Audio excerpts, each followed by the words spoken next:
तो दोस्तों, squid game का दूसरा सीजन रिलीज हो गया है और ये नेटफ्लिक्स का सबसे पॉपुलर शो बन चुका है। इस सीरीज की स्टोरी अब पहले से भी ज्यादा इंटरेस्टिंग हो गई है और थोड़ी कॉम्प्लेक्स भी बन चुकी है। इसे समझने के लिए आपको इसका पहला सीजन देखना जरूरी है, जिस पे मैं बहुत जल्दी एक वीडियो बनाऊंगा। लेकिन उससे पहले ये वीडियो जरूर देखें, क्योंकि आज मैं स्क्विड गेम सीजन 2 के सभी एपिसोड्स को शॉर्ट में एक्सप्लेन करूंगा। तो बिना किसी देरी के आइए देखते हैं। तो पिछले सीजन में हमने देखा था कि सोंगी ने वह 6 गेम्स खेलकर 45.6 बिलियन बॉन्ड जीत लिए थे, लेकिन उसने वह पैसा इस्तेमाल नहीं किया, क्योंकि वह अपने दोस्तों और परिवार के बिछड़ने से दुखी था और वह उन पैसों को अपना नहीं मानता था। इस तरह से 1 साल बीत गया।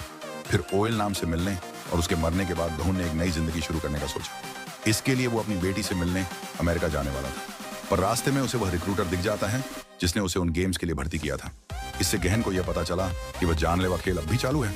उन गेम्स को अब फ्रंटमैन यानी इन्हू चला रहा था, क्योंकि ऑयल नाम के बिजनेस पार्टनर्स अब भी वह खेल देखना चाहते थे और इन्हू को खुद भी वह काम करने में मजा आ रहा था।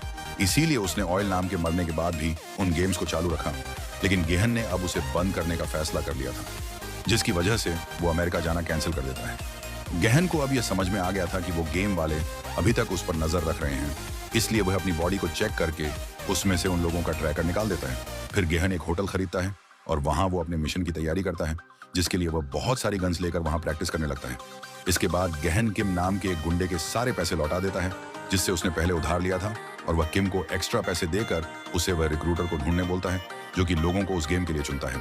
तब किम अपने कई सारे आदमियों के साथ उस रिक्रूटर की तलाश करता है, जिसमें 2 साल लग जाते हैं, लेकिन उन्हें वह नहीं मिलता। दूसरी तरफ पुलिस ऑफिसर जो कि अपने भाई को ढूंढने उस आइलैंड पे वो गेम्स के बीच में गया था, उसे आखिर में फ्रंटमैन यानी उसी के भाई इन्होंने गोली मार दी थी, पर इससे जो मरा नहीं, बस वह बेहोश होकर समुद्र में गिर गया था, जहां कैप्टन पार्क नाम के एक आदमी ने उसे बचाया और अपनी नाव से उसे शहर छोड़ दिया। तब 1 साल तक जिन्हों का इलाज चला और फिर वह वापस अपनी नौकरी पर गया। वहां जुन्हों ने बाकी पुलिस वालों को उस आइलैंड और वह खतरनाक गेम्स के बारे में बताया, लेकिन किसी ने भी उसकी बात नहीं मानी, क्योंकि उसके पास कोई सबूत या गवाह नहीं थे। इससे गुस्सा होकर जिन्होंने क्राइम डिपार्टमेंट छोड़ दिया और वह ट्रैफिक पुलिस की ड्यूटी करने लग गया, पर वह अपने मकसद से पीछे नहीं हटा और उसने खुद ही वह आइलैंड को ढूंढने का फैसला कर लिया। इसके लिए झो उसी आदमी की मदद लेता है जिसने उसे डूबने से बचाया था। फिर वह कैप्टन पार्क के साथ उसकी नाव में सवार होकर वह आइलैंड की तलाश चालू कर देता है, लेकिन 2 साल की खोज के बावजूद भी उन्हें कुछ नहीं मिलता। जाहून और झो दोनों को ही अब उस आइलैंड से वापस आए हुए 3 साल हो चुके थे, पर वह अपनी अपनी तलाश में कामयाब नहीं हो पा रहे थे। लेकिन वह अब भी हार नहीं मानते। फिर गहन किम को ज्यादा पैसे देकर उसे हर वक्त वो रिक्रूटर को ढूंढने बोलता है। तब एक दिन एक ट्रेन स्टेशन पे किम और उसके असिस्टेंट वसक को वो रिक्रूटर मिल ही जाता है, इसीलिए वह उसका पीछा करते हैं। पर वो आदमी इन दोनों से लड़के इन्हीं को किडनैप कर लेता है और फिर वो उन्हें लेकर गहन की होटल में चला जाता है।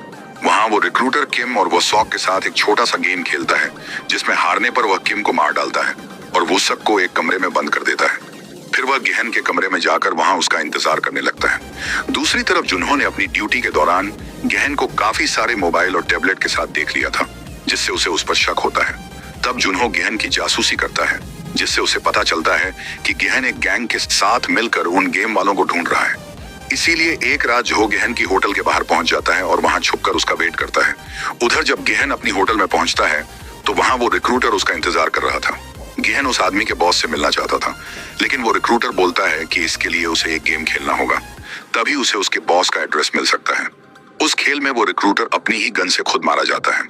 तब गहन को उसकी जेब में एक कार्ड मिलता है, जिसमें हैलोवीन पार्टी का एक इनविटेशन था और उस जगह पर फ्रंटमैन भी आने वाला था। उधर जो जब उस होटल से बंदूक की आवाज सुनता है तो वह अंदर चला जाता है।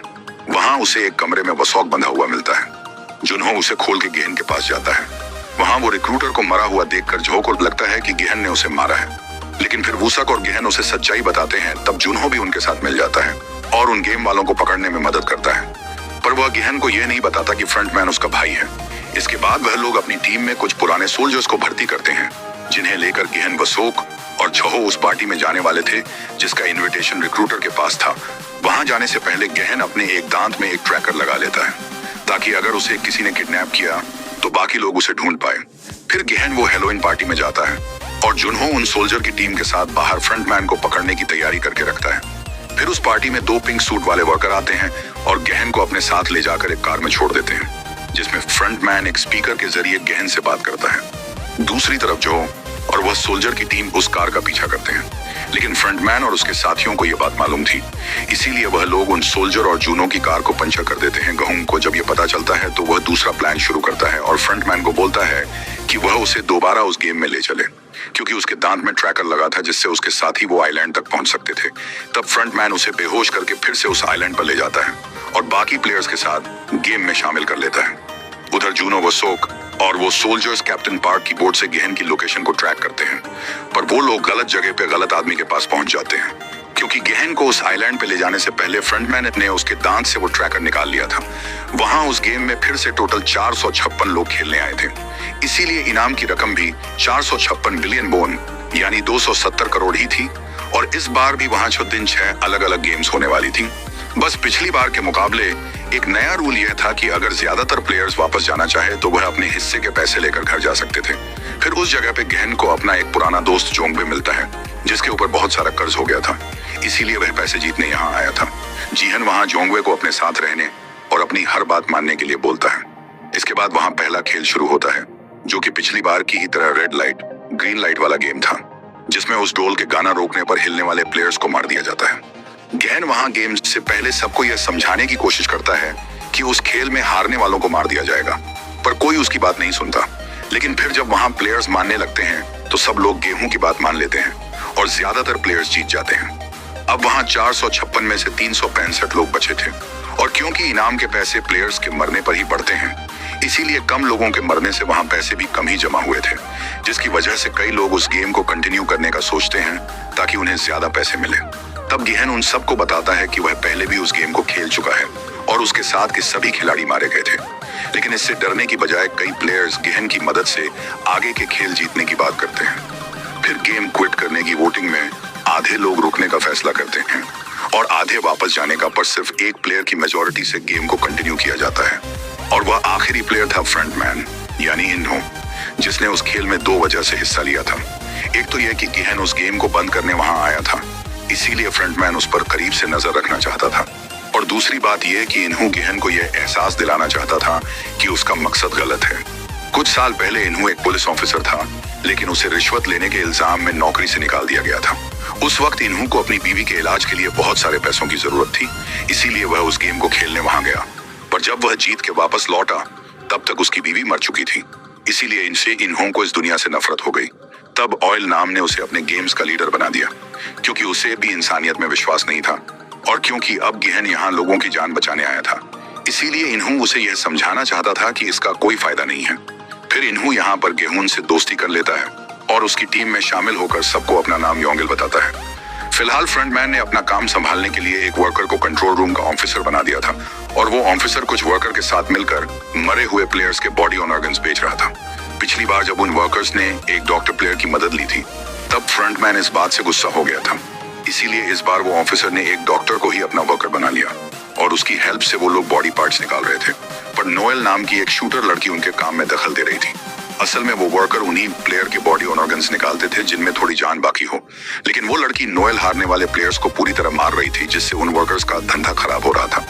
नोएल अपनी पर्सनल लाइफ में बहुत परेशान थी, इसीलिए वह यहाँ लोगों को मार के अपनी भड़ास निकाल रही थी। तब बाकी वर्कर्स उसे अकेले में धमकाते हैं कि वह उनका काम ना बिगाड़े। इसके बाद वहाँ दूसरा गेम शुरू होता है।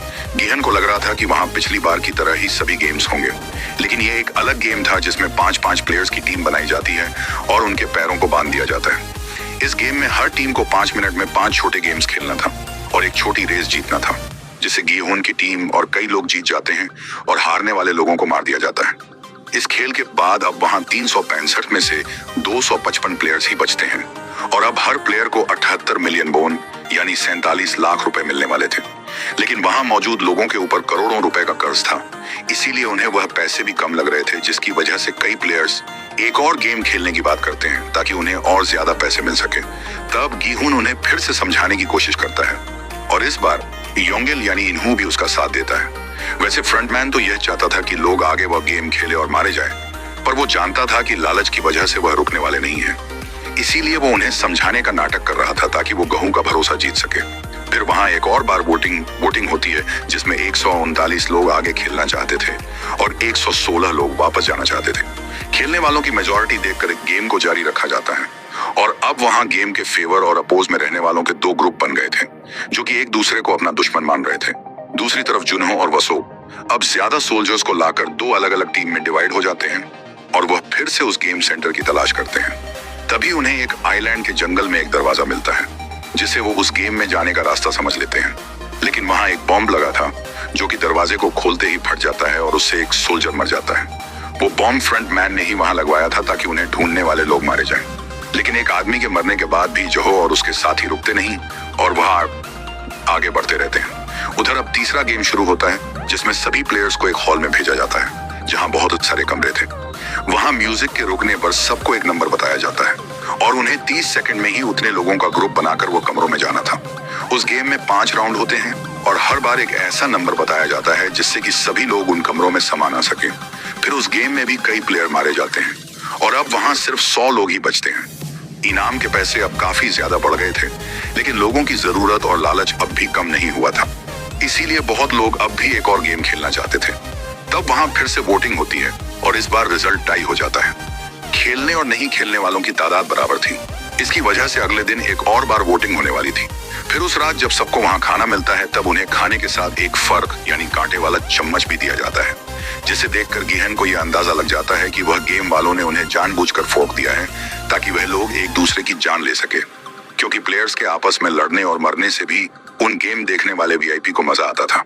फिर खाने के बाद जब कुछ प्लेयर्स बाथरूम जाते हैं, तो वहां गेम के फेवर और अपोज वाले ग्रुप का झगड़ा हो जाता है, जिसमें 5 लोग मारे जाते हैं। उनमें 3 लोग अपोज वाले ग्रुप के थे और 2 लोग फेवर वाले ग्रुप के। प्लेयर्स के एक दूसरे को मारने के बावजूद भी जब वो वर्कर उन्हें कुछ नहीं बोलते, तब सबको समझ में आ जाता है कि वहां कोई भी किसी को मार सकता है।